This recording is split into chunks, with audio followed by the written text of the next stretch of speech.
आज मी इथे प्रयागराजमध्ये भरणाऱ्या महाकुंभमेळ्याची कथा आणि महत्त्व सांगणार आहे। प्रयागराजमध्ये पूर्ण कुंभमेळा दर 12 वर्षांनी भरतो। त्याच ठिकाणी सुमारे 6 वर्षांनी अर्ध कुंभमेळा भरतो।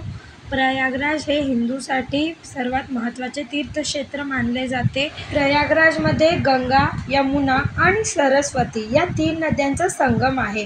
या संगमावर भाविक स्नान करतात। या महाउत्सवात लाखो भाविक सहभागी होतात। त्याचप्रमाणे माझी फॅमिली इथे सहभाग झाली आहे।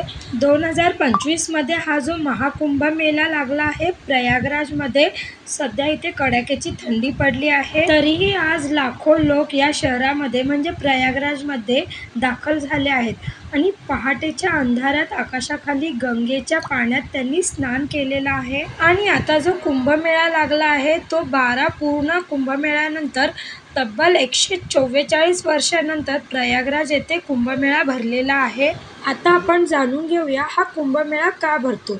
चंद्राने कलशामधून अमृत सांडताना वाचविले, सूर्याने अमृत कलशास फुटू दिले नाही व बृहस्पतीने राक्षसांपासून रक्षण केले, म्हणून जेव्हा सूर्य, चंद्र व गुरु कुंभ राशीत प्रवेशतात तेव्हा कुंभमेळा भरला जातो। प्रयागराज हे भारतातील सर्वात महत्त्वाच्या तीर्थक्षेत्रापैकी एक आहे।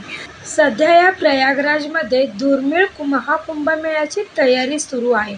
हा मेळा 13 जानेवारीपासून सुरू होऊन 26 फेब्रुवारीपर्यंत चालणार आहे। हिंदू धर्मात विशेष धार्मिक महत्त्व असलेला हा उत्सव मोठ्या प्रमाणात साजरा केला जातो।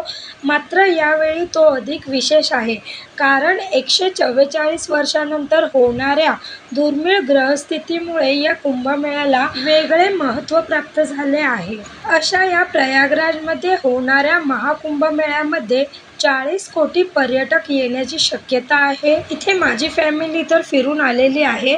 तुम्ही देखील महाकुंभमेळ्याला जाण्याचे नियोजन करताय का? आता हे प्रयागराजचा महाकुंभमेळा तुम्हाला काय दर्शवतो? या सणाचे महत्त्व हजारो वर्षापूर्वीच्या प्राचीन हिंदू वाड्यात आढळते। प्रयागराज, हरिद्वार, नाशिक आणि उज्जैन या 4 ठिकाणी अमृताचे थेंब पडलेल्या समुद्र मंथनाची कथा हा त्याचा सर्वात खोल पाया आहे। अशा या सर्वात मोठा धार्मिक कार्यक्रम म्हणजे महाकुंभमेळा आहे। तिथे गंगा, यमुना आणि सरस्वती या 3 नद्यांचे पवित्र संगमावर लाखो भाविक उपस्थित होऊन आशीर्वाद घेताना आपल्याला दिसून येत आहेत। तर तुम्हीही या ठिकाणी जाऊन या। अशा या ठिकाणी स्नान करून गंगेमध्ये आशीर्वाद घेऊन या। अशा या कुंभमेळ्याचे महत्त्व हिंदूसाठी खूपच महत्त्व मानले जाते। तुम्हाला या कुंभमेळ्याची माहिती कशी वाटली मला कमेंट बॉक्समध्ये नक्की कळवा।